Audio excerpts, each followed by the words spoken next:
അൽഹംദുലില്ലാ മാഷാ അള്ളാഹ്. അപ്പം ഇന്ന് നമ്മൾ വന്നത് ഒരു മീൻ വെക്കുന്ന റെസിപ്പി ആയിട്ടാണ് കേട്ടോ. അയിലയാണ് നമുക്ക് കിട്ടിയത്. ഇതാ ഞാൻ കുറച്ച് അയില മീൻ വാങ്ങിട്ടോ. നല്ലോണം ക്ലീനാക്കി കണ്ട് പൊരിക്കാതെ വേറെയും കറിയൊക്കെ വേറെ ആക്കിക്കാണ്ട് മാറ്റി വെച്ചേക്കാണ് കേട്ടോ. കറിയൊക്കെ പീസാക്കിക്കാണ്. പൊരിക്കാല്ലത് ഇങ്ങനെ വെച്ചേക്കാണ് കേട്ടോ. തലെടുത്ത് കണ്ട് മാറ്റിച്ച് അങ്ങനെയാണ്. പിന്നെ നമ്മളൊരു ചട്ടി അടുപ്പത്ത് വെച്ച് ഇരുമ്പ് ചട്ടി അടുപ്പത്ത് വെച്ചേക്കാണ് കേട്ടോ. പിന്നെ പുളി ഒന്ന് കഴുകിങ്ങാണ്ട് അതൊന്ന് വെള്ളത്തിൽ കുതിർക്കാനായിട്ട് വെച്ച് കുതിർക്കാനൊന്നും നേരമില്ല എങ്കിലും അവിടെ വെച്ച് വെള്ളത്തിലിട്ട് വെച്ചിക്കണം കേട്ടോ. പിന്നെ നമ്മൾ ചട്ടിക്ക് ലേശം വെളിച്ചെണ്ണ പാർന്നു. കണ്ടോ, തീയാണെങ്കിൽ നല്ലോണം കത്തുന്നുണ്ട്.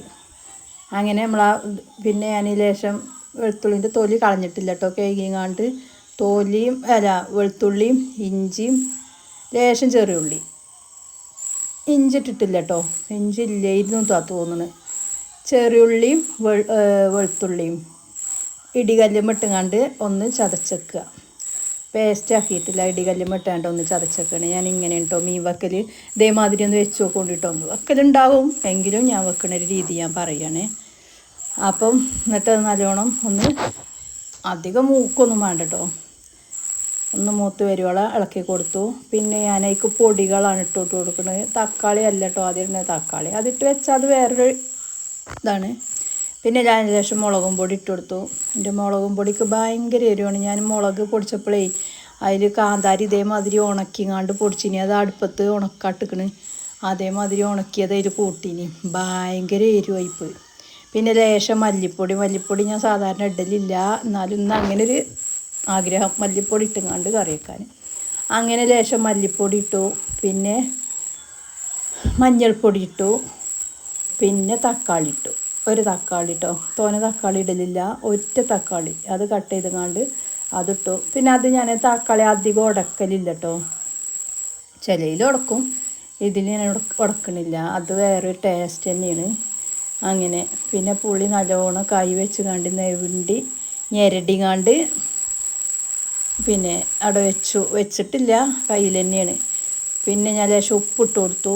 അതിൻ്റെ ഒപ്പം പുളിയും പിഴിഞ്ഞുകൊണ്ട് പാർന്നു കേട്ടോ.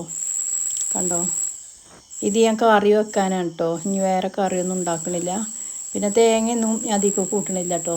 ഇങ്ങനെ ഒരു മുളക് കറിയൊക്കെയാണ് ഉണ്ടാക്കാനൊരു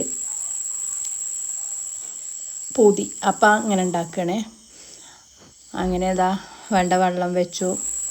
പിന്നെ ഞാൻ ലേശം കൂടി വെള്ളയ്ക്ക് പുളി തന്നെ പിഴിഞ്ഞുകൊണ്ട് പാർന്നു കേട്ടോ. കണ്ടോ, ഇവിടെ കറി നല്ലോണം വേണം, അതാണ് ഞാൻ അങ്ങനെ വെച്ചതില്ലെങ്കിൽ പിന്നെ വെള്ളം വറ്റിച്ചുകൊണ്ട് അങ്ങനെയും വെക്കാം. ഇവിടെ കറി അത്യാവശ്യം വേണം. അങ്ങനെ ഞാനത് വെച്ചു. പിന്നെ അതിക്ക് ലേശം കരിവേപ്പിൻ്റെ ഇല ഉരിങ്ങാണ്ട് അതിട്ടു. കരിവേപ്പിൻ്റെ ഇല പിന്നെ നമ്മളിവിടെ തന്നെ ഉണ്ടായതുകൊണ്ടേ ചിലപ്പോൾ ഇവിടെയാണ് പറഞ്ഞിട്ട് കാര്യമില്ല, മുറ്റത്താണ് പറഞ്ഞിട്ട് കാര്യമില്ല, എടുക്കാൻ പോകാൻ മടിയാണ്.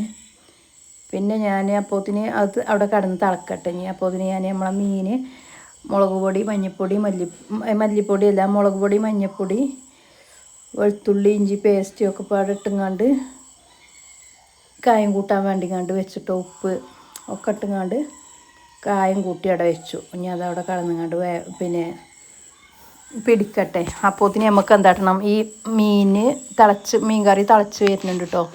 ഇനി അയക്കി നമ്മളെ മീൻ ഇട്ട് കൊടുക്കണം കേട്ടോ. നമ്മൾ കഷ്ണങ്ങളാക്കിങ്ങാണ്ട് കഴുകി വെച്ചിക്കണല്ലോ അതിലെ മീൻ മുറിച്ചുങ്ങാണ്ട് അതിട്ട് കൊടുക്കണം. അതിട്ട് കൊടുത്തുങ്ങാണ്ട് കുറച്ച് അവിടെ കിടന്നുങ്ങാണ്ട് അങ്ങനെ വേവട്ടെ. അപ്പോൾ നിങ്ങൾക്ക് വീഡിയോ ഇഷ്ടമാകുകയാണെങ്കിൽ ലൈക്ക് ചെയ്യാൻ മറക്കരുത് കേട്ടോ. സബ്സ്ക്രൈബ് കമൻറ്റ് എന്തെങ്കിലുമൊക്കെ ഒന്ന് നിങ്ങൾ കമൻറ്റായി രേഖപ്പെടുത്താൻ മറക്കല്ല കേട്ടോ. അപ്പം ഞാൻ നിങ്ങളെ കമൻറ്റും കാത്തിരിക്കാം കേട്ടോ. എനിക്ക് ഭയങ്കര ഇഷ്ടമാണ് കമൻറ്റ് വായിച്ചു കണ്ട് അതിന് റിപ്ലൈ കൊടുക്കുന്നത്. അപ്പോൾ നിങ്ങൾ എന്തെങ്കിലുമൊക്കെ ഒന്ന് കമൻറ്റ് ആയിങ്ങാണ്ട് രേഖപ്പെടുത്തണം കേട്ടോ, മറക്കരുത്. അങ്ങനെ നമ്മളെ മീൻ ഇട്ടുങ്ങാണ്ട് നല്ലോണം ഒന്ന് ഇളക്കിങ്ങാണ്ട് ഒന്ന് അവിടെ വെച്ചു. കത്തൽ കുറഞ്ഞിരിക്കണം. അപ്പോൾ ഒന്ന് തീയൊക്കെ കത്തിച്ച് ഉഷാറാക്കി അപ്പം തിളക്കണ്. അടിപൊളിയായി തിളച്ച് വരുന്നുണ്ട് കേട്ടോ. തിളച്ചങ്ങനെ അത് വെന്ത് ഞാനും അത് വാങ്ങി വെച്ചു കേട്ടോ. തിളക്കൽ തുടങ്ങിയിട്ട് കുറച്ച് നേരം ആയിക്കണം കേട്ടോ. അങ്ങനെ ആ മീൻ വെന്തു, അത് വാങ്ങി വെച്ചു. പിന്നെ ഞാൻ പൊരിക്കാൻ വേണ്ടിങ്ങാണ്ട് അടുപ്പത്ത് വെക്കണ ചട്ടിയാണ് കേട്ടോ അതൊക്കെ. ഗ്യാസുമ്മേണെങ്കിൽ നോൺ സ്റ്റിക്കിൻ്റെ പാനുണ്ട്, അതിൽ പൊരിച്ച. പക്ഷേ ഞാനിങ്ങനെ തീ ഉണ്ടാവുമ്പോൾ എന്താ അറിയോ, അടുപ്പത്ത് തന്നെയാണ് എല്ലാം അധികം കുക്കിംഗ് ഉണ്ടായാൽ. നല്ല സുഖമാണ് എൻ്റെ അടുപ്പ് കത്തിച്ചാൻ, അതാണൊരു സുഖമുള്ളത്. അപ്പം അടുപ്പത്ത് തന്നെ കുക്ക് ചെയ്യാൻ തോന്നും. അപ്പം ആ രാവിലെ തന്നെ എല്ലാം വഴിക്ക് വഴിയേ ഉണ്ടാക്കിങ്ങാണ്ട് വരുമ്പോഴേ, പിന്നെ എനിക്ക് മീൻ കറിയൊക്കെ അടുപ്പത്ത് വെക്കണ ആണ് കേട്ടോ ഇഷ്ടം. അതേമാതിരി മീൻ പൊരിക്കണത്. അപ്പം ഒരു വിധം കഴിയുമെങ്കിൽ ഞാൻ അടുപ്പത്ത് തന്നെയാണ് പൊരിക്കൽ കേട്ടോ. ഒരു ചട്ടിക്ക് നല്ലോണം തീയേറി അതിൽ ഞാൻ പിന്നെ ചട്ടിന് വാങ്ങി വെച്ചാണ്ട് ആ എണ്ണയിൽ മീൻ ഇടുകയാണ് കേട്ടോ. കേട്ടോ നല്ല തീയാണേ. അങ്ങനെ ഇതാ തന്നെയുള്ളൂ കേട്ടോ പൊരിക്കാനുള്ളത്, അത് മതി. അങ്ങനെ ഞാൻ അത് പൊരിക്കാൻ വേണ്ടിങ്ങാണ്ട് അടുപ്പത്ത് വെച്ചു. പിന്നെ നേരെ തീയിൽ കടന്നങ്ങാണ്ട് അങ്ങനെ വേവട്ടോ. അപ്പോൾ അത്രയൊക്കെ തന്നെയുള്ളൂ കേട്ടോ ഇന്നത്തെ വീഡിയോ. വേറൊരു വീഡിയോ ആയിട്ട് വരുന്നവരെ ബൈ.